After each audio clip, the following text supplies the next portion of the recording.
if I was to compare Ruto's regime and Uhuru's regime on a chart, would I have any difference? Maybe one might be more corrupt than the other. One might have killed people than the other, but nothing has changed. Hello and welcome to the Uncut with X. So I'm doing this at the end of the week. So I'll probably talk about what has happened throughout the week, and I might make this a culture of just doing episodes at the end of the week and talking about everything that has happened, because of course a lot has happened this week. A lot has happened in the political sphere, and I'm going to talk about it. So if you're new here, we mainly talk about politics. We give out our honest, raw, uncensored opinions on political matters. So if you're a person who enjoys that, make sure you like, subscribe, hit the notification bell, share this video to a friend who also enjoys similar content. So I'll start with the latter, something that has happened today, and there's a video that has been trending of the former president Uhuru Kenyatta talking about what he thinks the young people should do. So I'm not going to dwell a lot in that video. I'll just play it, then we'll give our reactions later on. So yeah. Shida ya watu siku hizi, everybody ana sijui mumeogopeshwa, sijui even you gena, naona rudi uingie hii majenzi, nyinyi ndio the story of the future. Fight for your rights bwana, sio kukakaa hapo hapo mambo mali yenu ichukuliwe na nini, mumeitolea jasho. Msikubali, pambaneni, muhakikishe mumepata haki yenu. Mnasikia nyinyi? Sio kukaa hapo tu, kuna kitu inadumu. But everything is worth a fight for. If you don't fight for it, ikienda mtu asilie. Msimame mupiganie haki yenu. Na mko na hawa watoto wamebaki ambao wako tayari kupigania haki yao. Waungane pamoja nanyi. Can't just stand there and let people take your hard earned sweat. Dunia iendi namna hiyo. Muwe watu ambao hawataogopa, wataishi kama my friend. Ameenda detention, si alitoka na akaendelea na maisha. Hata nyinyi teteeni haki zenu. Sio kukaa tu mnaogopa. Kuogopa sasa ni sisi tutulie sisi. Nyinyi ndio mko na nguvu ya kupambana na hiyo watu. But we are behind you. Muendelee namna hiyo. Yeah, so that is him, of course, saying that people, or rather young people, shouldn't fear to speak out against the injustices. Let me not misquote him, but rather young people shouldn't fear fighting for their rights.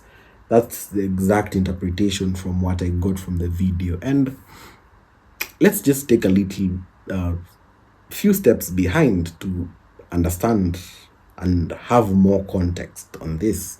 So on this same day that he's speaking, or is it the same day or the previous day? So the three cabinet secretaries who are allied to him, that is Kabogo, Mutahi Kagwe, and lastly Lee Kenyanjui.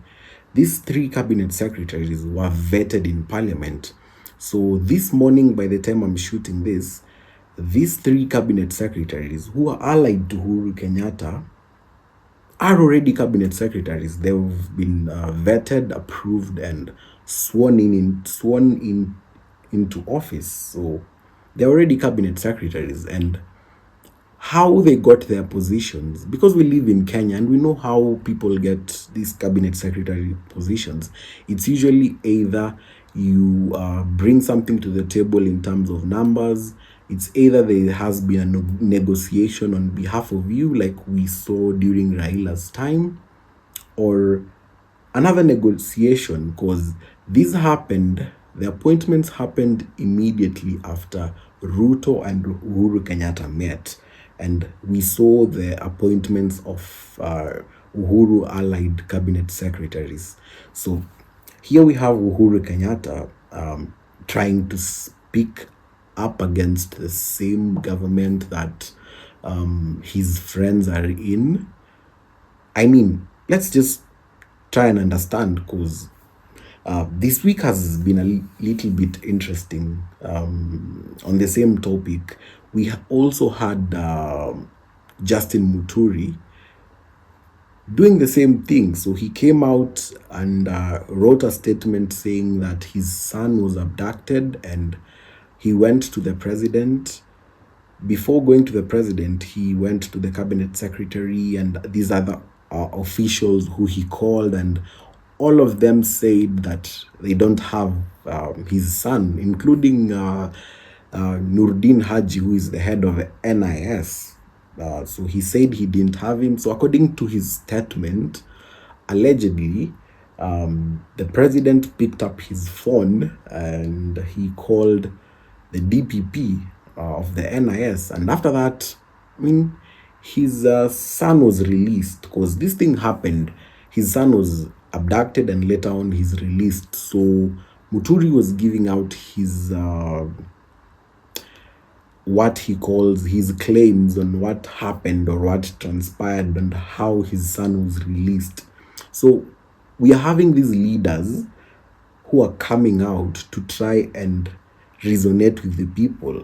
This is what I think Uhuru is also doing. We are having leaders who know what is happening and know what the people want to hear, because currently everyone wants to hear anti-government rhetorics. Everyone wants to hear that we are with you. That was Uhuru's closing line. We are with you, tuko na nyinyi pamoja. Everyone wants to hear that, because we as Kenyans are tired of this government, but at the same time we need to be careful not to be deceived by the same politicians who brought us to the mess that we are in. Because I'll just speak out plainly, and because this is that podcast where we speak out plainly. Most of the problems, if not half of it, that Kenya is experiencing economically, it's because of this guy. If I was to compare Ruto's regime and Uhuru's regime on a chart, would I have any difference? Maybe one might be more corrupt than the other. One might have killed people than the other. One might have abducted people than the other. But nothing has changed. The same corruption we used to have, the same abduction, the same extrajudicial killings, harassment during protest. Nothing has literally changed. And after Uhuru did this video, it's so sad that Kenyans started sympathizing with him, seeing him as the sole savior. And this is what I hate whenever I talk about Ruto not being my preferred president. It's because people will come out and praise Uhuru Kenyatta as if he was a savior, as if he was this good president. No, because let's just take a look at it. Ruto is borrowing the same way Uhuru borrowed, right? We have corruption the same way we used to have it. Nothing has changed. People are being abducted the same way we are getting abducted now. They were abducted back then. Nothing has changed. It's still the same. Some people who were abducted during Uhuru's regime have never been found. If we talk about protests, some people were killed during protests, including a child, just like how during Ruto's regime, a child was killed. May his soul rest in peace. So I won't get fooled by one video of someone saying that they're together with us and we should speak against our rights. Yes, the message is good. I can't lie, the message is good. It's what people want to hear at the moment.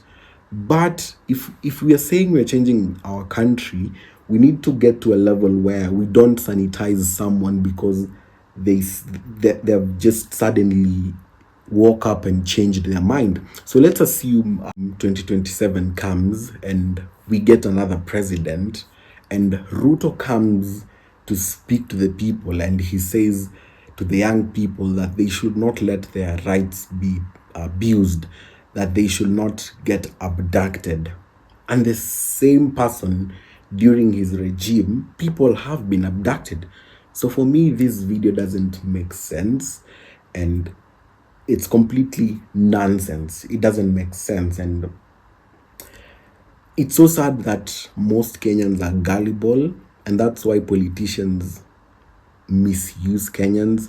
That's why politicians just use Kenyans, because we are sadly gullible. We will hear this 1 minute video and we will just forget whatever these people have done. And it's so sad that we forget so easily, because we are here because of specific people who did specific things, and we shouldn't forget that. So just moving on to the next thing. So there's this proposal by the government. I don't know how true it is, so I'll say it's an alleged proposal by the government to bring physical offices of social media companies to Kenya. So this is those foolish things that the government says. It's said by PS Omolo, allegedly. I'm not sure about whether he said it like that. So PS Omolo said that social media companies should have their offices in Kenya in order for the government to ensure that they can regulate social media usage, because according to the government, social media is being misused, and by misuse is it's just that people are criticizing them, and it's hard for them to lie while social media is there, because we'll remember you lied on this specific video. So they want social media to be controlled. Do I think this is going to work? I don't think they're ever going to control social media, especially with the rise in free speech. So most social media companies are moving towards the free speech side. We had Mark Zuckerberg talk about Facebook and Instagram moving towards free speech when he was at the Joe Rogan podcast.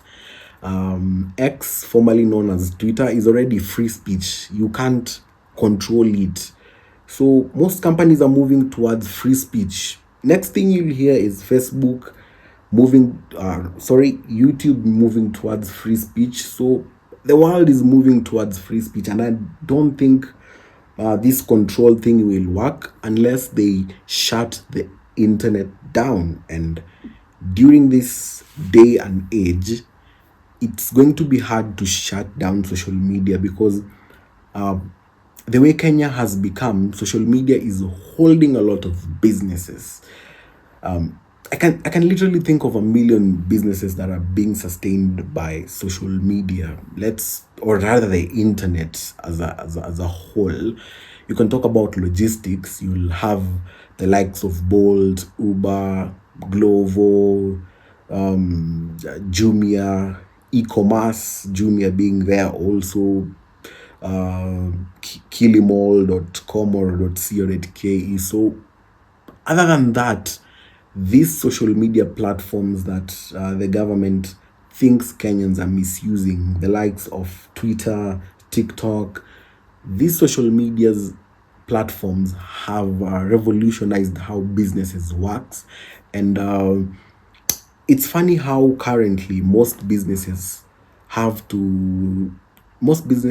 a social media manager, and mostly for TikTok, these social media managers have to go live and sell products. So shutting it down will drain the economy more. So I think they have to think about whether which is important, their own power or the economy of the country, because how we live right now is everything is dependent on social media. Mostly businesses, they are really, really dependent on social media. So shutting it down will be shutting the economy down one way or the other. So them saying that they want offices in Kenya, that's not going to happen. I don't think it's going to be profitable for them or going to make sense for them in any way to start a company in Kenya simply because the government wants them to do so. I don't think it will happen. we are only around 50 million. Probably not half of that is connected to the internet. So these social media companies are not going to just be there for us. So if we make it a law for them to have a company here or an office here, then they're going to run away, because they don't want to put an office here so that they can pay your bloody tax and they're not benefiting in any way. So that doesn't even make sense. For me, I think it's an element of control. So governments like ours wants to control social media because they are afraid of how people can be once they can freely express themselves. Remember, we are moving to an age of free speech. This is going to threaten governments that are dictatorial, governments that want to diminish the lives of their citizens. It threatens them. If a government is doing something that's good, they won't be threatened by free speech. They won't be threatened by criticism if they're doing the right thing. They will only be threatened if they know they're doing something that's not true. And that is the case that we are having in Kenya. They'll only be threatened if they are abducting people every day. They'll only be threatened if they don't want anyone to criticize them for what they're doing wrong. They'll only be afraid of social media if they are planning to steal an election and they know that if the social media is on, they're going to get exposed. So for me, this thing of trying to put a lot of control over social media companies to have offices in Kenya is pure BS. So yeah, that's all for me. Make sure you like, subscribe, hit the notification bell. I just wanted to highlight the few things that I think were relevant during this week's political sphere. Of course, there are a few things I missed out on. A couple of abductions, because Kenya has become just an abduction hub. Also, yeah, make sure you like, subscribe, hit the notification bell.